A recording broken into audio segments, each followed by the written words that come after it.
La meilleure façon de rester pauvre, c'est d'écouter des pauvres t'expliquer comment devenir riche. Si tu comprends rien à l'argent, tu vas en subir les conséquences toute ta vie. Ceux qui suivent un peu les finances et l'économie savent que bientôt Lyon va aller à la bourse. C'est pas le rôle du gouvernement de jouer aux spéculateurs avec l'argent des contribuables. C'est facile de dépenser des millions de dollars quand c'est l'argent des autres. Votre cash, vos décisions. Bienvenue au podcast Finance 360 avec Alex Demers.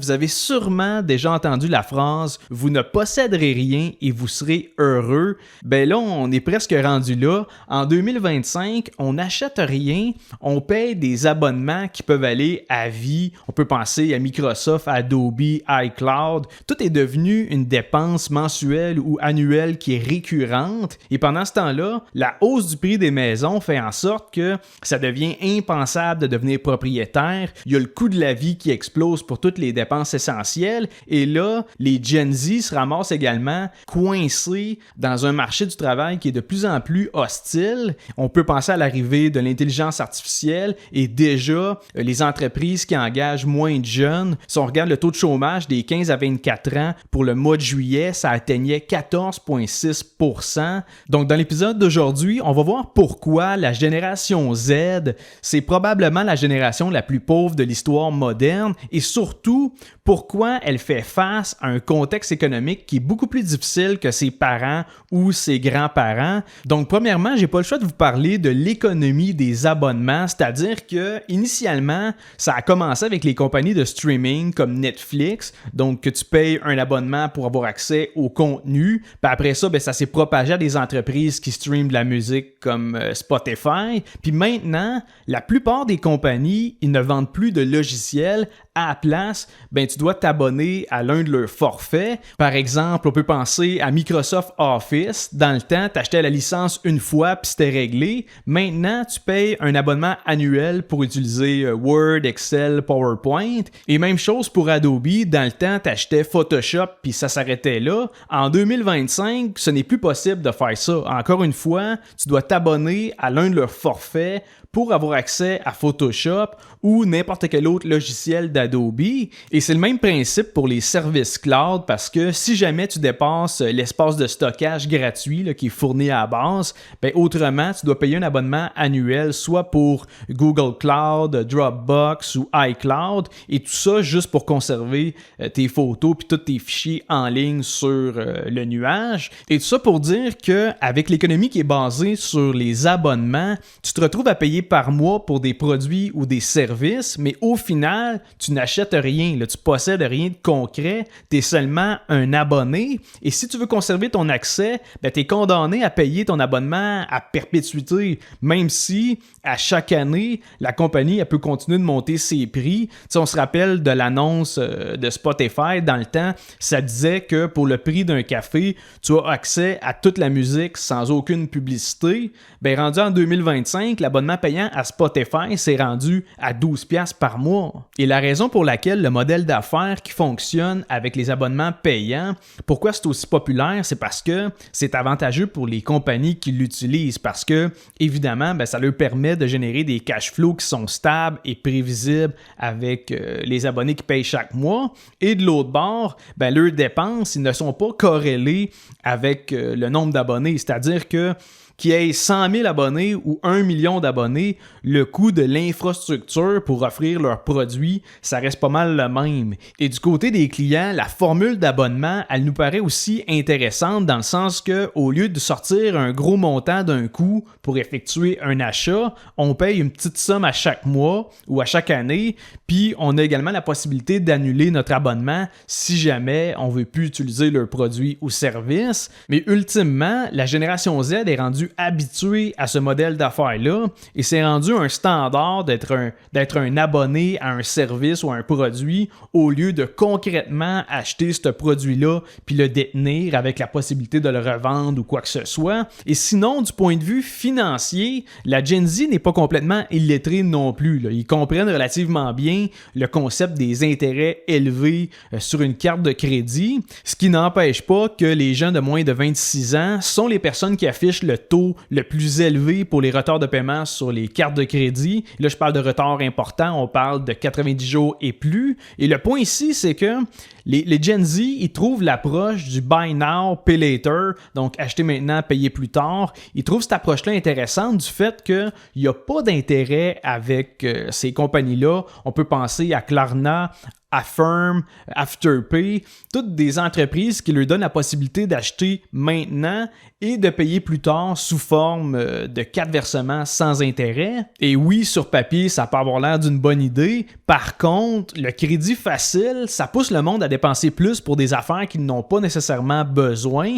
et particulièrement les jeunes dans début vingtaine qui se retrouvent à ce moment-là à prendre des décisions financières avec un cortex préfrontal qui n'est même pas encore pleinement développé. Le cortex préfrontal, qui est la partie du cerveau qui contrôle les impulsions et qui gère l'aspect de la planification. Dites-vous que le lobe frontal n'est pas complètement développé avant l'âge de 25 ans, mais de l'autre bord, vous pouvez contracter un prêt étudiant ou avoir une carte de crédit à partir de 18 ans.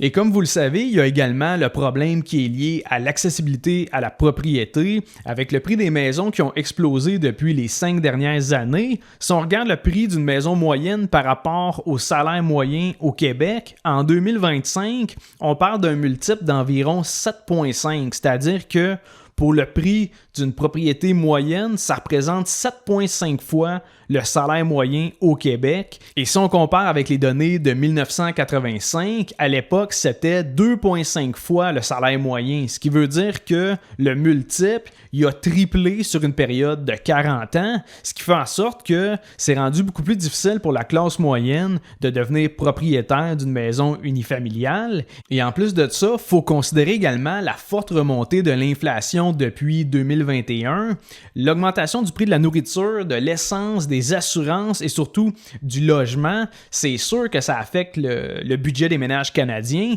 particulièrement ceux qui ont un revenu qui est plus modeste. Donc, nécessairement, les Gen Z, ce sont ceux qui sont le plus affectés par l'inflation parce qu'ils n'ont pas de maison, ils n'ont pas de placement significatif, ils n'ont pas d'investissement. Donc, contrairement aux baby boomers, la Gen Z, elle subit uniquement la hausse des prix sans profiter de l'autre bord de l'appréciation de la valeur de leurs actifs. Donc, avec un pouvoir d'achat qui est considérablement réduit, c'est difficile pour la génération Z de penser à quitter la maison puis d'aller vivre seul dans un logement. D'ailleurs, si on regarde Statistique Canada, en 2021, parmi les jeunes de 20 à 24 ans, 57% vivaient encore avec au moins un parent. Et à partir de là, on peut extrapoler, c'est-à-dire qu'il est fort probable que les plus jeunes restent plus longtemps chez leurs parents puis qu'il y a également besoin d'un soutien financier plus important, que ce soit pour leurs études, déménager dans un appartement ou même peut-être pour l'achat de leur première propriété. Et ça m'amène à vous parler rapidement de ceux qui ont acheté leur maison dans les années 80 parce qu'on va entendre de leur part que dans leur temps aussi, c'était difficile parce que les taux d'intérêt étaient beaucoup plus élevés. Et c'est vrai que dans les années 1980, les taux hypothécaires ils étaient dans les environs de 11 à 13%. Au fait, en 1981, le pic historique a été autour de 20 à 21%. Et d'ailleurs, c'est de cette génération-là que vient l'idée qu'il est préférable de rembourser son hypothèque plus vite plutôt que d'investir. Et c'est sûr qu'avec un taux hypothécaire au-dessus de 10%, c'est clair que le remboursement anticipé de ton prêt, ça va te permettre d'économiser énormément d'argent. Mais maintenant, avec les taux hypothécaires qui sont beaucoup, beaucoup plus bas, mathématiquement, il est plus avantageux d'investir en bourse que de payer plus rapidement son hypothèque. Comme je l'ai déjà expliqué dans un autre épisode, tu génères beaucoup plus avec le rendement de tes placements que ce que tu vas sauver en intérêt sur une période de 25 ans. Et là, je ne referai pas tout l'exercice au complet aujourd'hui, mais si ça vous intéresse, je vous suggère d'aller écouter l'épisode 294 du podcast que j'explique qu'est-ce qui est préférable entre rembourser son hypothèque plus vite ou investir en bourse. Et pour finir, une autre chose qu'il faut considérer dans l'équation, c'est que la Gen Z, c'est la première génération qui est née dans un environnement où l'Internet est déjà bien établi et qui a aussi grandi avec les téléphones téléphones intelligents, les applications et les réseaux sociaux. Et l'enjeu avec toute cette surexposition-là, c'est que cette génération-là a une vision un peu déformée de la réalité.